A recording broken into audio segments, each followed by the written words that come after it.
Bem, pessoal, gostaria de começar falando hoje sobre armazém de dados, Data Warehouse e modelagem multidimensional, tá? A agenda está dividida em introdução ao Data Warehouse, modelagem multidimensional, tabelas fatos, tabelas de dimensão, Knowledge Change Dimension, áreas de estagiamento e etapas de desenvolvimento de um DW. Bom, definição de Data Warehouse, né? Segundo o Imon, é uma coleção de dados orientada a assunto, integrada, não volátil, variável no tempo, para suporte à tomada de decisão. Os Data Warehouse hoje eles são considerados armazéns de dados, onde você consegue armazenar informações para tomada de decisão estratégica dentro das organizações, e ela é uma das principais fontes de informação aplicadas a projetos de Business Intelligence, tá? Então, quando a gente fala de Data Warehouse, a gente está se referindo ao repositório de informações a nível histórica sobre a organização como um todo. Algumas aplicações que podem ser feitas usando a base de Data Warehouse. Consultas OLAP, ou processamento analítico online, né? Que é um termo usado para descrever a análise dos dados complexos por Data Warehouse, né? Um exemplo de consulta OLAP é a possibilidade de você definir várias medidas. Em cada medida dessa, você poder atrelar a ela algum tipo de informação, né, descritiva, e aí você poder manipular isso como se fosse um cubo multidimensional. Então, essas características são aplicadas diretamente a modelos de Data Warehouse. Outra característica dos sistemas de apoio à tomada de decisão, também conhecidos como DSS ou então IES, Sistema de Informações Executivas. Esses são termos que são aplicados aos sistemas analíticos, né, ao sistema de Business Intelligence. Eles ajudam os principais tomadores de decisão de uma empresa a tomar as decisões de forma mais assertiva, baseadas em dados, né. Haja vista que hoje em dia o número de pessoas, de empresários e de diretores que se baseiam nos dados para tomar suas decisões vem crescendo de forma exponencial. Nenhum gestor hoje se baseia em uma tomada de decisão, em achismo, em empirismo. Eles realmente se preocupam em estar tomando aquela decisão baseada em dados, que é algo que é muito mais importante para eles, né? E outra área que pode ser aplicada para dentro do Data Warehouse é a parte de mineração do dados. Mineração de dados é usada para a descoberta do conhecimento, que é o processo de procurar novos conhecimentos imprevistos sobre os dados. Então, é a capacidade que você tem de colocar informações lá e pedir para que os próprios algoritmos analisem aquelas informações que podem ser estruturadas ou até não estruturadas, para que ele apresente algum tipo de estatística, matemática, probabilidade sobre aquela informação para uma tomada de decisão mais assertiva. Então, algumas características dos Data Warehouse, né? Os bancos de dados transacionais eles têm suporte ao processamento transacional online, que seria os chamados OLTP, enquanto que os Data Warehouse têm suporte ao processamento analítico, que é baseado em OLTP. A diferença principal entre o OLTP e o OLAP é que o OLTP ele é um banco de dados transacional pronto para transações online, então um sistema bancário, um sistema de compra de vendas, um sistema de gerenciamento comercial. Eles são sistemas OLTP. E a questão da criticidade no dado, o armazenamento e o dado tem que estar sendo registrado na hora, é a base dos OLTPs. Já os OLAPs não, é um processamento analítico. Você não necessariamente precisa fazer uma carga em um Data Warehouse na mesma hora com que a informação do transacional ela é construída. Você pode muito bem trabalhar com essa informação a nível temporal. As cargas sendo feitas de maneira diária, ou semanal, ou mensal, dependendo do tipo de negócio e da criticidade do cliente. As informações do Data Warehouse mudam com menos frequência, de forma não volátil, né? E podem ser consideradas não de tempo real, com atualizações periódicas. É aquilo que eu falei agora. A informação do Data Warehouse é muito menos detalhada e atualizada de acordo com a escolha cuidadosa de políticas de atualização. Então, outro critério relacionado a isso, né? De comum acordo, o cliente junto com a equipe que vai desenvolver a solução do EBI, eles têm que entrar num acordo para ver essa questão da periodicidade, segurança e criticidade dos dados. A granularidade, ela diz respeito ao nível de detalhamento dos dados de um Data Warehouse.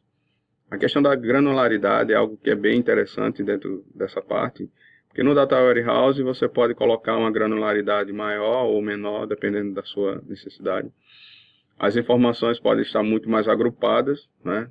Por exemplo, eu quero saber a soma de todas as pessoas do sexo feminino que nasceram no Brasil no período de 1990 até 2017. Então isso aí é algo que é possível fazer com o sistema analítico de forma rápida e simples, utilizando as ferramentas e as técnicas existentes. Outro tópico aqui é a estrutura conceitual de um Data Warehouse, né? Como é que funciona? Nessa parte aqui eu tenho as bases de dados relacionais, onde eu tenho fluxos reversos, bancos de dados e outras informações aqui na minha origem. Depois a gente pode fazer carga de ETL para fazer limpeza, refatoração e tratamento dos dados. Poderia ter acrescentado aqui uma staging area antes, né, um banco intermediário. E depois dessa staging area jogar essa informação definitiva no nosso armazém de dados, né, no nosso Data Warehouse. E a partir desse Data Warehouse vocês poderiam fazer consultas OLAP, apresentar dados a nível de painel, fazer mineração de dados e outras atividades, certo? A modelagem multidimensional, ela tira proveito dos relacionamentos nos dados para preencher os dados de matrizes multidimensionais chamadas de cubos. Então, um exemplo aqui de um modelo de matriz bidimensional, onde eu tenho aqui os produtos e tenho aqui as regiões. Aqui eu tenho as linhas que são os meus produtos e as regiões que são as minhas colunas. Se eu partir para um modelo multidimensional baseado em cubos, eu tenho aqui os produtos na minha linha, as regiões aqui na minha coluna, e aqui eu tenho os trimestres. Primeiro, segundo, terceiro e quarto trimestre fiscal. Então aqui eu tenho um ambiente tridimensional. Mudar a hierarquia da orientação unidimensional para uma outra é algo feito com facilidade dentro de sistemas analíticos, né? Em um cubo de dados com a técnica chamada de giro. Então é possível, através da ferramenta OLAP, a ferramenta de manipulação, fazer rapidamente esse giro aqui. Ao invés de ter produtos agora na linha, eu vou ter regiões na linha, trimestre aqui na coluna e os produtos aqui nessa parte diagonal. Os modelos multidimensionais, eles atendem prontamente às visões hierárquicas no que é conhecido como exibição roll-up ou drill down, né? Isso aí são técnicas que são feitas dentro das ferramentas para apresentar informação a nível temporal e aprofundamento dos dados. Eu tenho aqui os produtos e aqui eu tenho as regiões, então eu consigo fazer uma leitura de região 1 para 2 para 3 e assim sucessivamente. E também sobre as categorias de produto. O drill down já seria você fazer um aprofundamento dessa informação sobre um determinado estilo 1, estilo 2, estilo 3, de um determinado item, A, B, C, D. Então, é a possibilidade de você fazer isso. O desempenho das consultas nas matrizes multidimensionais, eles podem ser muito melhor do que no modelo relacional. Cada célula no cubo pode ser consultada diretamente em qualquer combinação de dimensão, evitando consultas de bancos de dados mais complexas, né? A informação já é direta. Porque quando a gente faz um modelo multidimensional, a gente cria várias dimensões, uma ao redor da outra e uma tabela fato no meio. Essa tabela fato ela vai servir para vocês como o centralizador da informação com apenas uma junção. Então isso facilita bastante na hora de apresentar o dado. Existem ferramentas para visualizar os dados de acordo com a sua escolha da sua dimensão de usuário. Então, existem ferramentas tipo Cycon, que é uma ferramenta OLAP, onde você consegue capturar as dimensões, as métricas, associar um modelo de cubo e representar da forma que achar conveniente. Os modelos multidimensionais atendem prontamente às visões hierárquicas no que é conhecido como exibição roll-up ou drill-down, né? Como a gente viu anteriormente.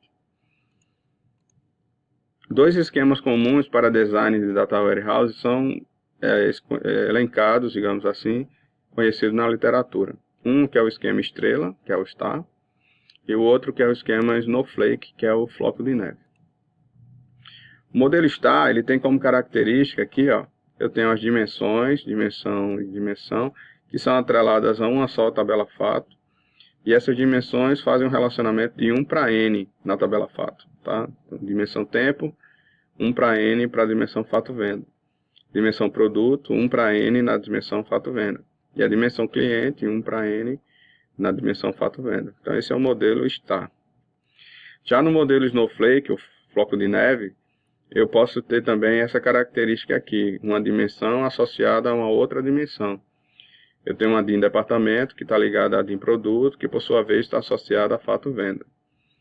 E aí, observem que o modelo ele se parece um pouco com o modelo estrela, só que a única diferença para o star do Snowflake é que eu posso fazer relacionamento de dimensão para a tabela dimensão. Já no modelo estrela não. As dimensões elas só se associam diretamente às tabelas fatos. Então, no esquema star, a tabela fato ela se relaciona com diversas tabelas de dimensões através de múltiplas junções por meio de uma chave primária composta. Essa é uma característica do modelo star. As tabelas de dimensões, por sua vez, são geralmente compostas por chaves primárias simples. A desnormalização das tabelas de dimensão no star pode gerar a presença de dados altamente redundantes. Essa é uma das características do modelo estrela. Quando você vai fazer a modelagem e vai fazer o tratamento dessas informações, o modelo estrela ele é altamente recomendado fazer as desnormalizações entre as tabelas. Um exemplo bem clássico seria no modelo relacional, você tem uma tabela país, tem uma tabela cidade, tem uma tabela, país, estados, depois tem uma tabela cidades e tem uma tabela bairros. Então isso aí eu tenho 4 tabelas ligadas uma com a outra para gerar uma associação em comum. Quando a gente parte para um modelo multidimensional no Estrela, eu vou transformar essas 4 tabelas em uma só tabela chamada dimensão. E dentro dessa tabela dimensão eu tenho as informações sobre os países, sobre os estados, sobre as cidades e sobre os bairros em um só lugar. Como ele fala aqui, ó, altamente redundante. Então os dados vão ficar lá sendo replicados de forma proposital. A redundância no star ela é fundamental para a melhoria do desempenho das consultas, visto que menos junções são necessárias para a recuperação dos dados. Essa é uma das características importantes do modelo estrela. Ele é altamente performático, ele garante a escalabilidade e ele é próprio para você trabalhar com grandes volumes de dados. Já no modelo Snowflake, ele é uma variação do esquema star, em que as tabelas de dimensões de um esquema estrela são organizadas em uma hierarquia ao normalizá-las. Então, uma das características do modelo Snowflake é essa. Você vai poder fazer associações entre dimensões com outras tabelas de dimensão.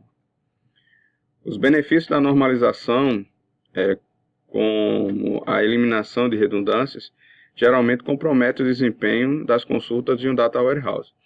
A gente tem que levar em consideração que um Data Warehouse ele pode ter milhões de registros na sua base de dados. Em linhas gerais, ele armazena informações a nível temporal. Então, diferente do sistema transacional, onde geralmente ele só tem as informações do ano atual e do ano anterior, em um Data Warehouse eu posso ter a vida histórica da empresa de 1990 até agora. Então, seriam 27 anos de processamento de informações. Então, o volume dos dados das tabelas é bem maior. As tabelas fatos, né? Uma tabela fato ela pode ser imaginada como tendo tuplas ou registros, uma para cada fato registrado. As tabelas fatos são um ponto focal de um modelo dimensional, em que os dados de medição numérica são armazenados para posteriormente serem analisados. Uma constelação de fatos é um conjunto de tabelas fatos que compartilham algumas tabelas de dimensão em comum. Então, é algo que acontece frequentemente quando eu tenho um relacionamento de uma tabela fato com a outra fato, para associar um grupo de informações a um outro grupo de informações do modelo estrela. Um exemplo aqui